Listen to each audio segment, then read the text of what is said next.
When you press the bell, bell ఒత్తినప్పుడు the light will turn on and off. అది on అయ్యి మళ్ళీ of అయిపోతుంది. So what does it mean? దాని అర్థం ఏంటి? One of our brothers will go and see through that door. అప్పుడు ఆ ఒక సహోదరుడు వెళ్ళి ఆ డోర్ లో నుంచి చూస్తాడు బయట. Is it our brothers or is it the police? అది మన సహోదరులా లేదంటే పోలీసు వాళ్ళ? If it is our brother, మన సహోదరుడైతే he will open the door. తలుపు తెరుస్తాడు. If it is a police, police అయితే he will give an indication. లోపల వాళ్ళకు ఒక సైగ చేస్తాడు. All these people who are sitting there ఇక్కడ లోపల కూర్చున్న వాళ్ళందరూ will bring a cake. ఒక కేక్ తీసుకొస్తారు. The moment the police comes, police రాగానే they take the cake.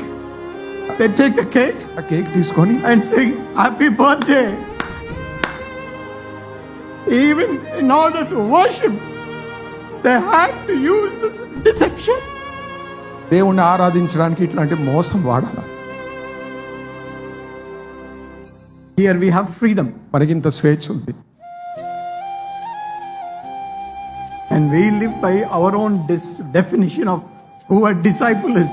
అప్పుడు మనం ఇంత స్వేచ్ఛ పెట్టుకొని ఒక శిష్యుడు అంటే ఎవరు అనేది మన సొంత నిర్వచనం మనం రాసుకొని దాని ప్రకారంగా బతికేస్తాం. If you really know how people are struggling, you can read the Bible. దేవుని యొక్క వాక్యం చదవడానికి ఎంత శ్రమ పడుతున్నారో మనకు తెలిస్తే